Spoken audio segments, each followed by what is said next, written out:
It's your boy Ash back at it again with another video for y'all, man. What did I say? We locked in. We locked in. We on a different type of timing now. Y'all dealing with a different beast. Y'all dealing with a different type of nigga, bro. This is a nigga that's locked in. What? Back to on a week? Yeah. And it's only more to come. Now, with that being said, my nigga Post 2K, whatever the fuck your name was, dropped the Lebron video. It is 9/19, and boy, I've been waiting for this video all day, like dead ass. I'm not even bullshitting.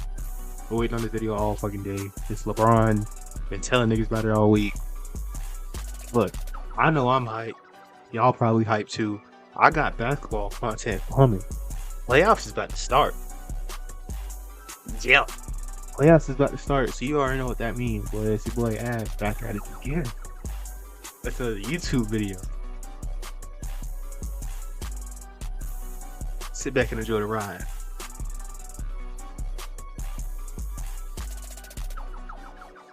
Alright. Welcome to the game that changed LeBron's legacy. Look, y'all. I ain't gonna hold y'all. Obviously, this is Game 6 LeBron. Game 6 LeBron is a monumental moment in my life. It was one of my first times watching basketball. You know, it was one of my first times watching basketball. Seeing LeBron just score 45, and I think the game was under 100, and I think this team scored under 100. I was getting ready to say the Cavaliers. Miami scored under 100 points. I think Boston scored under 80. I think it was like 98 to 76 or something like that, right? But LeBron scored 45 of those 90 something points. You know what I mean? So he put up more points than half the fucking team. And like, we just got to go ahead and watch this, y'all.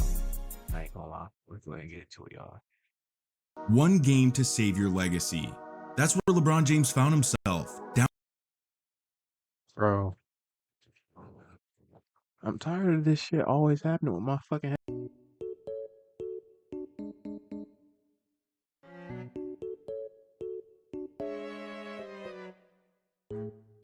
My headphones want to stop working.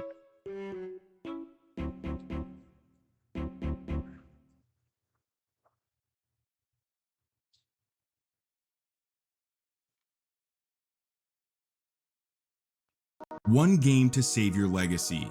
That's where LeBron James found himself, down 3-2 to the Boston Celtics in Game 6 of the 2012 Eastern Conference Finals. With all eyes on him, LeBron was facing overwhelming pressure to deliver. Pressure that he ironically put upon himself. After painful losses to the Celtics during his time in Cleveland, LeBron skipped town to join Dwayne Wade and Chris Bosh down in South Beach, just to suffer one of the most embarrassing meltdowns in NBA Finals history. 8 years in and still without a championship, LeBron's career reached a boiling point, leading to a career-defining Game 6 in Boston. Those who don't know, yeah. Before this, I think LeBron's whole legacy was just like, oh, well, he's a playoff choker. He can't win a championship. Then when he won, I was like, okay, we'll do it again. And then he did it again, and it was like, nigga, it don't even matter. He's still a fucking hoe, because he still can't win shit. You can't win shit. You know why? Because Curry beat the fuck out of you multiple times.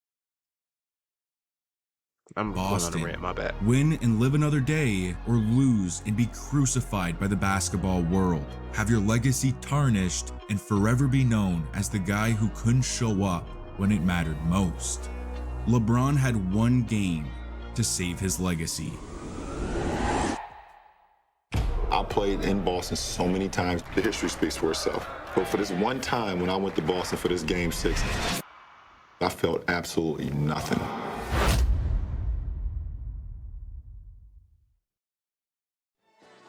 Entering TD Garden on June 7th, 2012, LeBron was walking into a building he'd become all too familiar with. It was 2008, Game 7 between the Cavaliers and Celtics with a ticket to the Eastern Conference Finals on the line. The one-man army and LeBron James up against Boston's newly formed behemoth of a Big Three. Yet they I ain't gonna lie, that was a crazy ass big three. KG, um, Paul Pierce, and Ray Allen. It's a solid big three. Can't lie. And then they had like, I think they had solid help. I think they had Glenn Davis, Rajon Rondo. Um, yeah, that's all I know. I ain't gonna hold The you. kid nearly did the impossible. He was dynamite for 45 points, but the Celtics pulled out the win, and just 13 days later, they were crowned NBA champions. After a finals appearance the previous season, it was a second round exit for LeBron, followed by an Eastern Conference Finals loss in 2009. Little did we know that James's time in Cleveland was ticking away. 2010 looked promising though. 61 wins, the hometown kid is a back-to-back MVP, and revenge would be served in round 2. Except that didn't happen. As the 4 seed, the Celtics pulled off the massive upset over the number 1 seeded Cavs, as LeBron suffered another dreadful loss on the parquet floor in Boston. Now 7 years deep without a championship, criticism surrounding the chosen one began to surface. The media believed he quit on his team, gave up, was checked out for the back half of that series due to his looming free agency. Whether that's true or not, one thing was for sure. That Look at this shit, bro. looming free agency. Whether that's true or not, one thing was Niggas was really saying Big King Glenn Davis over Big Baby LeBron. They was calling Glenn Big Baby Davis the king over fucking Braun. That's why that nigga's in prison now. for sure. That loss in Boston had a far greater impact than anyone could have imagined. The answer to the question everybody wants to know. LeBron, what's your decision? In this fall, man, this is very tough. In this fall, I'm going to take my talents to South Beach and join the Miami Heat. Miami Heat. That was the conclusion you woke up with this morning. That was the conclusion I woke up with this morning. It was a decision that set the NBA world ablaze. The back-to-back MVP and arguably best player in the world leaving his hometown team to form a Big Three down in Miami. It was baffling. And just 2 days later, he was on stage with Dwayne Wade and Chris Bosh prematurely celebrating championships together as LeBron claims they'll win not 1, not 2, not 3, not 4, not 5, not 6, not 7 titles as a trio. The entire spectacle rubbed Well, he didn't lie, because them niggas did not win 3, 4, 5, 6, 7. Them niggas won 2. Tough championships. So, like, it's some 2 tough championships. You can't lie. everyone outside of Miami the wrong way, especially in Cleveland. It was seen as weak, disrespectful, and downright unforgivable by the majority of fans. The hate towards LeBron had reached an all-time high. But the man got what he wanted: success. The Heat won 58 games in their first season together, cruised past the 76ers in round 1, and round 2 offered him revenge. It was LeBron versus the Celtics just as it was a year ago, but this time, he had backup. Miami beat up on Boston to get up 3-1 in the series, and in the final moments of Game 5, Bron got his get back. Wade, James for the lead. James over Pierce. That might be the dagger. The Celtics who necessarily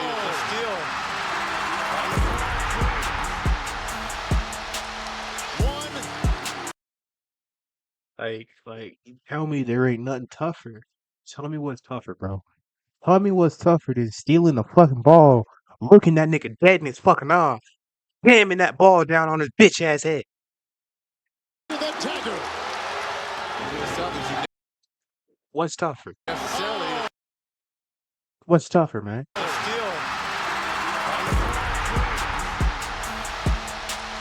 One devastating turnover for Boston after another. It was a LeBron explosion, capped off by a two-handed dagger through the heart of Boston as he finally beats the Celtics. Miami would go on to manhandle the Bulls in 5 in the Eastern Conference Finals, and they seemed destined to win a championship. The only team left was Dirk motherfucking whiskey, nigga. Dirk motherfucking whiskey, nigga. The German phenom, nigga.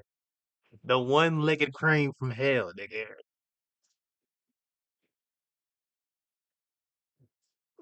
The one-legged crane from Auschwitz, nigga. Dallas. An unlikely playoff run capped off by Dallas upsetting LeBron James, Dwayne Wade, and the favored Miami Heat. A stunning ending to one of the more compelling seasons in NBA history. LeBron collapsed. In the 2011 finals, the man was a shell of himself. He lacked aggression and focus, he couldn't deliver in the clutch, and flat out choked in the most pivotal game of the series. Or the entirety of the series for that matter. With a chance to prove his doubters wrong, LeBron's performance only fueled the narrative that he wasn't a winning player. The weight of that season, from the decision to the hate to the expectations of winning the title, seemingly caught up to him. And as a result, his legacy took a massive blow. All eyes were on him now. He has to deliver. Yeah, it was, I ain't gonna lie. After 2011, Braun had to win. I ain't going with you. After the Dallas fucking Mavericks with Dirk Nowitzki beat them niggas, didn't it? He had to fucking win.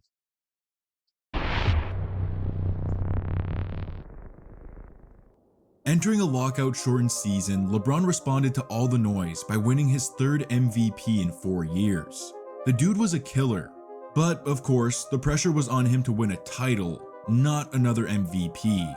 So come playoff You know who reminds me a lot of LeBron? Lamar Jackson. Will Lamar leave Baltimore? I said, I don't know, Sway. I truly could not tell you. But wherever Lamar goes, I'm going with him. Believe that.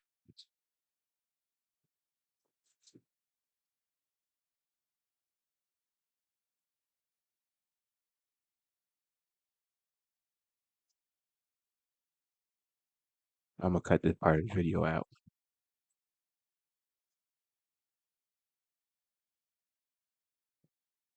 time, he cranked it up a notch.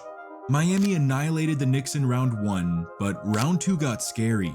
After a game 1 win against the Pacers, Miami lost 2 straight to go down 2-1. And to make matters Bro, who the fuck was this the Pacers with fucking Paul George?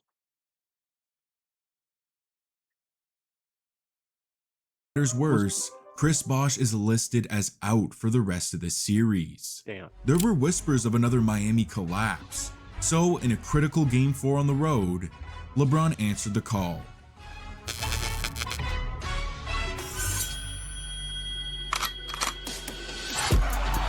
Attacked by James. Hibbert waiting, and one for LeBron. James coming to the basket, and there they go. Been starting to take away by Wade. Lead for James at the basket. James attacking Barbosa. Bang, and a bucket The way he just lays the ball up is so tough. for LeBron. LeBron flexed his killer instinct with 40-18, 9-2-2 in the win to avoid a Who the fuck else is putting up stats like this, nigga? Did your GOAT Jeffrey Jordan, Michael Jeffrey Jordan, put up 40, 18, 9, 2-2? I bet the fuck not. LeBron did. LeBron won't go in against plumbers, nigga. For real. 3-1 deficit. It was an absolute masterclass. From that point on, Miami took care of business, eliminating the Pacers in 6 to return to the Eastern Conference Finals. This time, against an old foe.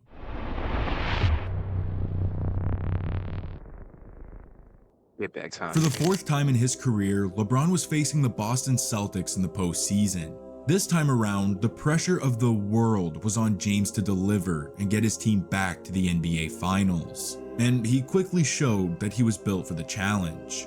With 32-13 from Bron, Miami danced on the Celtics with a 14-point win to go up 1-0. In Game 2, they ran it back. Did y'all see that Luka had like 30 in the first half yesterday? I just wanted to touch on that. Luka had like 30 in the first half, and Bron had at the end of the game, Luka had like 40 something, and Bron had like 27. I just wanted to touch on that. That's really it. 34-10-7 from the King as they pull out a 4-point overtime win to take a commanding 2-0 series lead. Everything was going to plan. Boston's Big Three was far older than they'd been when they beat LeBron in the past, and it now seemed like they were running out of gas. Well, at least we thought they were. Back on home court, Boston answered with wins in games 3 and 4 to knot up the series at 2, which set up a crucial Game 5 back in South Beach. LeBron came to play with his 4th 30-point game of this series. Yet Miami is down 1 with about a minute to go. They desperately need a stop. Pierce for 3. It's good. Paul Pierce from way downtown. Then Boston leads by 4. You can't even lie, that was your stuff. With irrational confidence racing through his veins, Paul Pierce gets LeBron on the switch and proceeds to pull up in his mouth to splash the dagger 3, silencing the crowd and taking a 3-2 series lead back to Boston.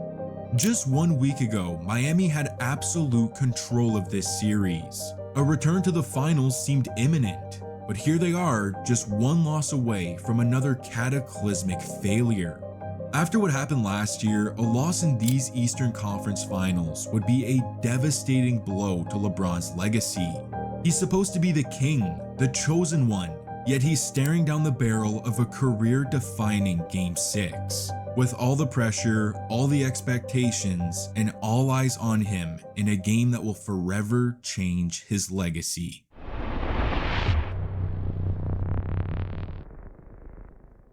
You know the face I'm making, nigga.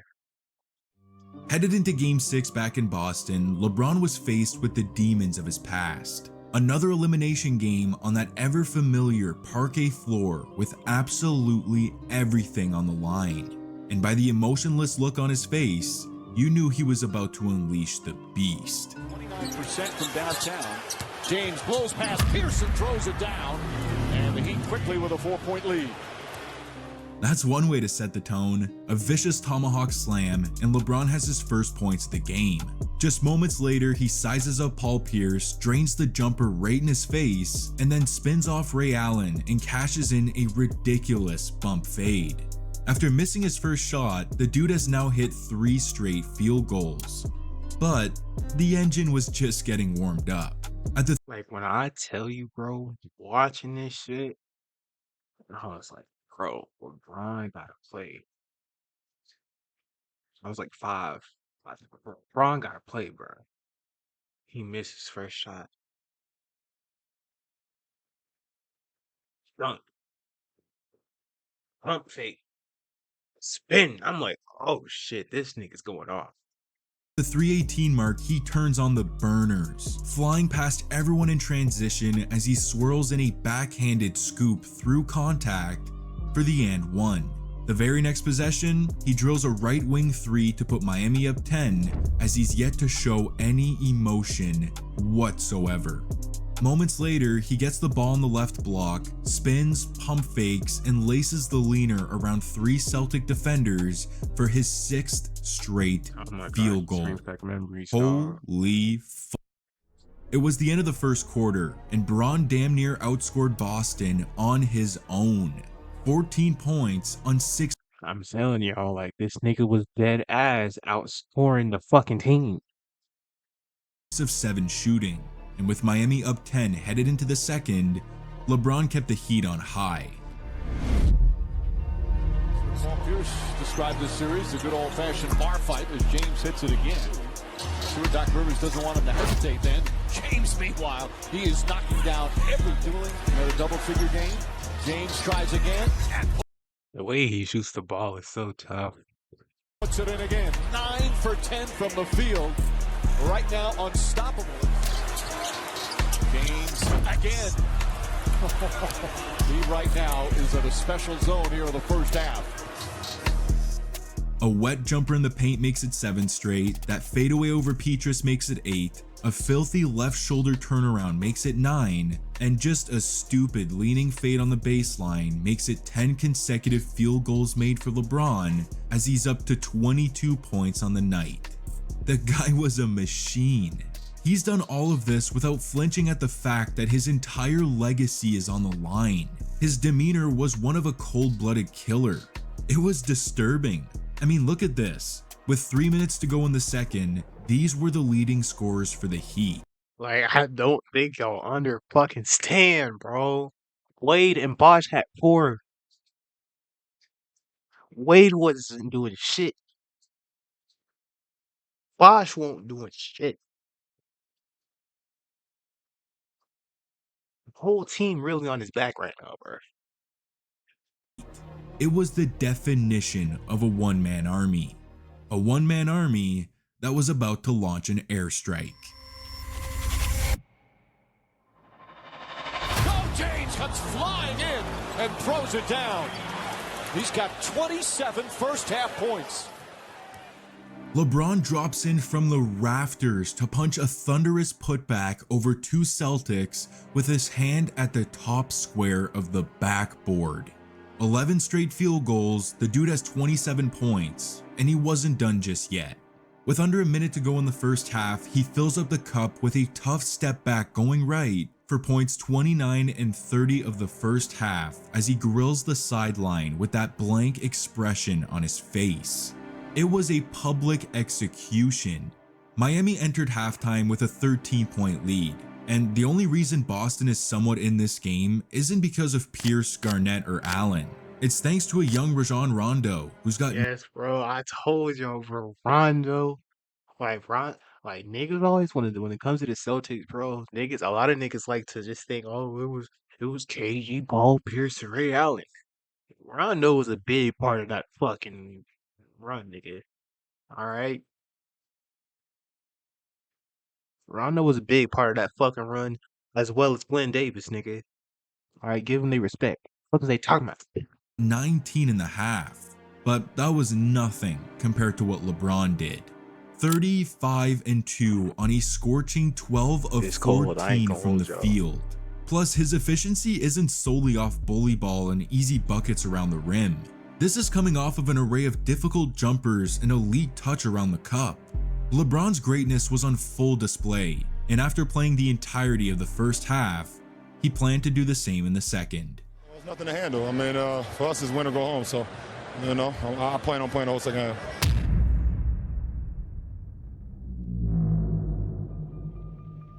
That game I had in Boston, game 6, down 3-2. A 30-point first half. It got to a point where I was just out there trying shit, one leg off the wrong foot. Falling away, gets that to go. Every time I was shooting, it just felt so perfect, and it was barely touching the net. Like going straight through like a bird, just go straight through the water. Falling away, gets that to go. Trying to poke it away, and James floats it up and in. Jab steps on Petrus. Now the jump shot. That's been going in all night long. He's got 36 points, 15 of 20 from the field. Are we He for only real? missed 5 shots. A nigga. one-legged fader off the wrong foot off glass over 2 defenders straight out of halftime? Oh yeah, he's still in the zone. Later in the quarter, he rises right in Petrus's grill for the jumper for his 36th point of the night to put the Heat up 15. But Boston wasn't going away so quietly. With just under 3 to go in the third, Petrus puts back the Pierce miss and the crowd roars as they cut the lead to 10. The Celtics are energized once again, but not for long. Crowd back into it again. And I'm not a fan of how they're playing right Well, now. fuck you, three, nigga. James for three. Does it again. 39 points. And Miami back up by 13. LeBron countered with a laser beam 3 to silence the crowd and push the lead back to 13. The King had ice water in his veins, and he hasn't even sat on the bench yet. He was giving Boston no chance to breathe. He was giving Boston straight buckets, nigga. Moments after LeBron hit that 3, ESPN comes back from commercial break to this demon absolutely locked in. This is the face of a man possessed. Laser focused tunnel vision with absolutely everything at The nigga is not fucking sweating. stake. It's as if he was emotionally detached from this game. I mean, you know how LeBron is known for working the officials throughout his career? Well, this game he was a silent assassin. No complaining, no flopping, it was just straight business. At the 30-second mark, Bron pulls a quick pickup jumper and laces it for his 41st point of the night in the third quarter, as he's headed into the fourth with a stat line of 41, 10, and 3, with Miami leading by 13. In the final quarter, the King put the finishing touches on his masterpiece, drilling a jumper over KG, and then Wade hits him on the back cut for a lefty finish to push the lead to 25. The TD Garden is silent. Finally, at the 3:11 mark of the fourth, with a 22-point lead, LeBron takes his first rest of the night as he finishes the game with a final stat line of 45 points, 15 boards, and 5 dimes on 73% shooting. 73% shooting, nigga only missed about like 5 shots. Becoming just the second player in league history to put up 45, 15, and 5 in the playoffs since Wilt Chamberlain in 1960. Oh, what was that? Only the second player to do it since Wilt Chamberlain? You telling me Michael Jeffrey Jordan didn't do that dumbass shit? 4, and the first to do it in an elimination game. With the weight of the world on him, LeBron single-handedly I think he was like the first nigga to come back from down 3-1 too. Just saying. I think he was the first nigga to do it. put the game out of reach by the fourth In the finals, by the way. quarter, emptied the TD Garden before the final buzzer, and saved his legacy in what is quite possibly the greatest performance of his career. And as he left the crime scene, Celtics fans booed and heckled him on his way back to the locker room, with one even pouring beer on top of his head. LeBron's reaction was once again, nothing. The King had officially arrived. Shot clock down to 5. James fires a 3. Bang! LeBron James and the Heat's dreams of a championship still very much alive. The Miami Heat are once again NBA champions. LeBron James captures that elusive title he so desperately coveted. Given everything you've been through, when the clock hit triple zeros, what's the first thing that ran through your mind? It's about damn time. It's about damn time. It's back-to-back titles for the Heat. The 2013 NBA championship resides once again in Miami. It's over. It's over. Cleveland is a city of champions once again. The Cavaliers are NBA champions. Cleveland, this is for you.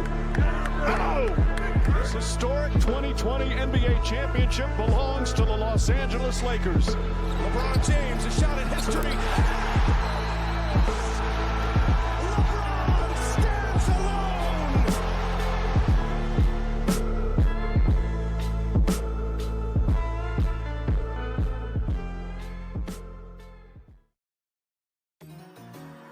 Ladies and gentlemen, that is the game that saved LeBron's legacy. Alright. There it is, my niggas. I told y'all I was gonna upload It looks like, oh, where's the upload? Where's the upload? Oh, you know it's about to be the end of the week, right? Where's the upload? Hey, you know it's the 10th, right? Where's the upload? This nigga uploaded this shit an hour ago. Alright? Get off my. That being said, boy Ash. Go ahead and get up on out of here. Peace out, y'all.